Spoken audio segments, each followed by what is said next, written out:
anugerahkanlah kepada kami kerinduan untuk berjumpa dengan Engkau. Berjumpa dengan Allah Ta'ala itu adalah kemerdekaan di atas segala kemerdekaan.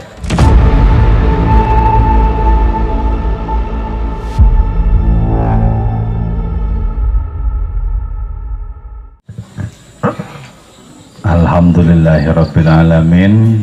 Sekarang waktunya kita merasakan, meresapi adanya kebersamaan dengan Al-Quran yang nyata, yang konkret, yaitu Kanjeng Rasul Muhammad Sallallahu Alaihi Wasallam.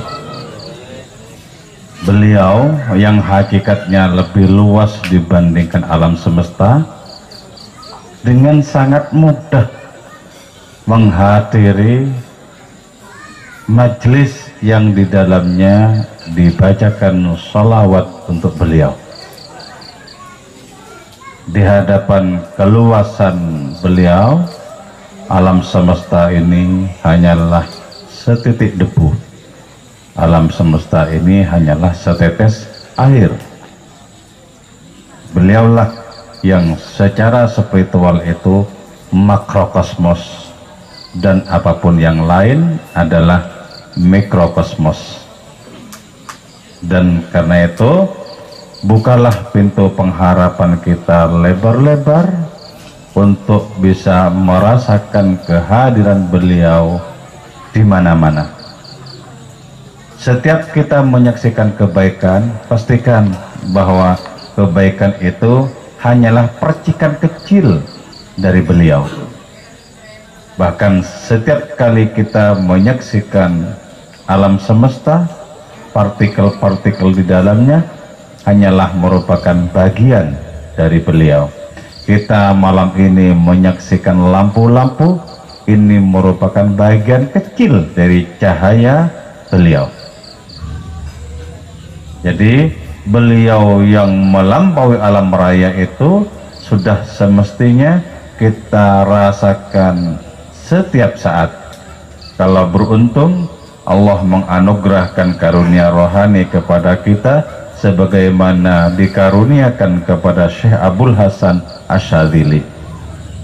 Beliau bilang, Syekh Abdul Hasan itu sudah 50 tahun tidak pernah sejenak pun aku tidak menyaksikan Rasulullah terus-terusan, dan itu yaqzatan, dalam keadaan terjaga, bukan di dalam mimpi.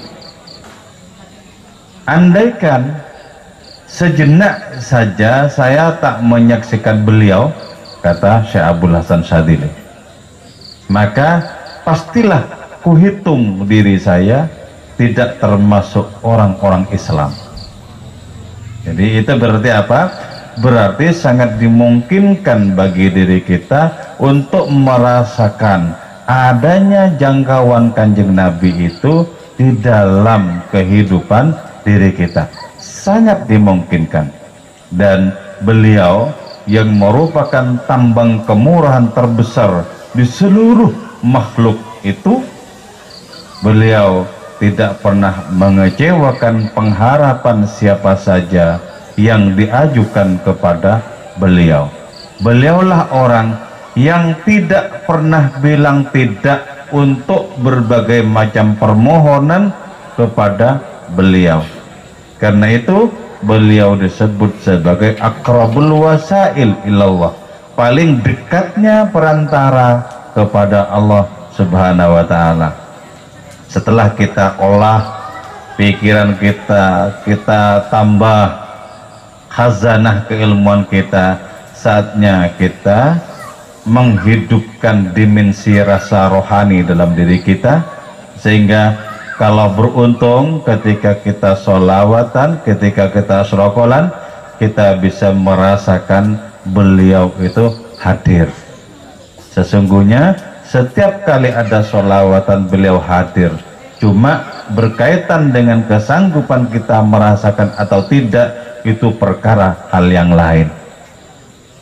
Jadi ada orang-orang yang memang dikasih keistimewaan oleh Allah bahwa setiap kali sholawatan orang itu menyaksikan rawuhnya Kanjeng Rasul, menyaksikan kehadiran beliau, dan sangat kecil di hadapan beliau. Jarak untuk mudah dilipat antara Madinah dengan tempat ini sangat kecil, sangat kecil. Wong beliau itu menempuh jalan, menempuh jarak yang tak terkira-kira sampai di luar segala ruang, sementara tempat tidur beliau yang ditinggalkan pada malam Isra dan Mi'raj itu, ketika beliau kembali, tempat tidur itu masih hangat, masih hangat, menunjukkan betapa sangat sebentarnya. Jadi karena itu, kalau sekarang dari kemarin-kemarin kita membayangkan bahwa Kanjeng Nabi itu merupakan bagian dari semesta, itu sebaiknya direkonstruksi, diperbaiki kembali, yaitu alam semesta inilah bagian dari beliau. Sama ya, kalau sampai sekarang dari dulu-dulu kita membayangkan Allah itu bagian dari dunia ini, itu harus dibalik. Dunia ini hanyalah sepercik wujud di hadapan Allah Ta'ala. Jadi jangan sampai kita membayangkan bahwa Allah di sana, di sana, di sana, itu kan bagian dari alam semesta. Jangan. Alam semesta inilah yang sesungguhnya hanyalah merupakan percikan kecil. Karena itu, kalau ada pintu masuk ke merasakan Allah Ta'ala, masuki itu. Apakah itu berupa kisah-kisah atau perjumpaan dengan orang-orang tertentu, masuki itu. Nanti kita akan semakin terkagum-kagum kepada Allah yang tidak bertepi, kepada Allah yang tak terbatas itu. Jadi kalau kita mau dikurung oleh kehidupan nyata ini, jangan, berontaklah. Jadilah seperti burung yang sangat gagah, yaitu membawa serta terbang sangkarnya. Jadi jangan mau disangkar, tapi bawalah sangkar itu untuk terbang sekalian ke hadapan Allah Ta'ala. Itu baru disebut sebagai burung yang hebat. Hebat. Jadi tidak bisa dikurung dimanapun, sebab kurungnya pasti dibawa terbang. Maka kata Nabi Isa, jadikan rezekimu itu di langit, nanti hatimu di langit, jangan di bumi. Artinya apa? Jadikan rezekimu itu bernilai transenden, bernilai keilahian, nanti hatimu ikut ke sana, ikut ke sana. Nah, itu cara apa? Cara membebaskan kita sendiri dari adanya kurung-kurung yang kita ciptakan, yang diciptakan oleh lingkungan, yang diciptakan oleh bacaan-bacaan, anggapan-anggapan, dan lain semacamnya. Bebaskan diri kita dari kurung-kurung itu. Wong Allah menciptakan kita sejak kita lahir dalam kondisi merdeka. Kenapa ketika sudah besar, kata Sayyidina Umar, kok engkau menjadi tidak merdeka lagi?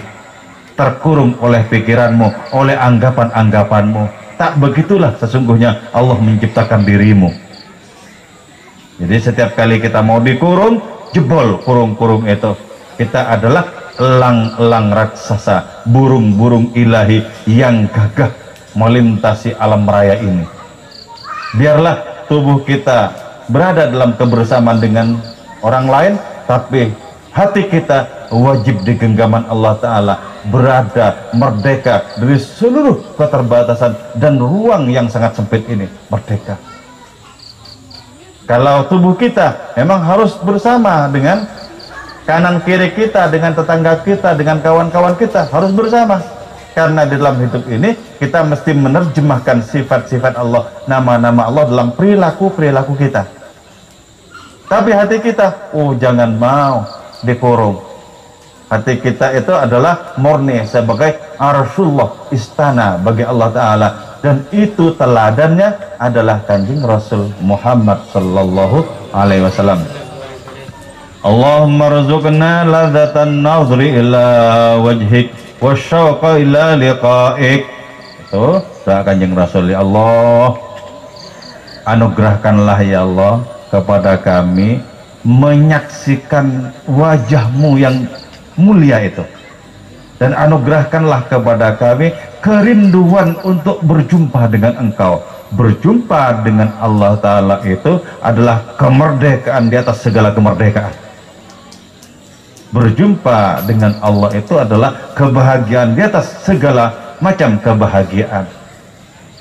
Jadi karena itu, sebagaimana kita dilahirkan dengan merdeka, maka pertahankan kemerdekaan itu dengan cara tidak gampang tertarik kepada apapun yang selain Allah Subhanahu wa ta'ala. Tertariklah kepada Nabi Muhammad, itu berarti kita tertarik kepada Allah Subhanahu wa ta'ala, karena beliau adalah bayang-bayang paling konkret dari kehadiran Allah ta'ala di muka bumi ini. Seluruh kebaikan yang lain hanyalah percikan di tambang kemurahan hati itu.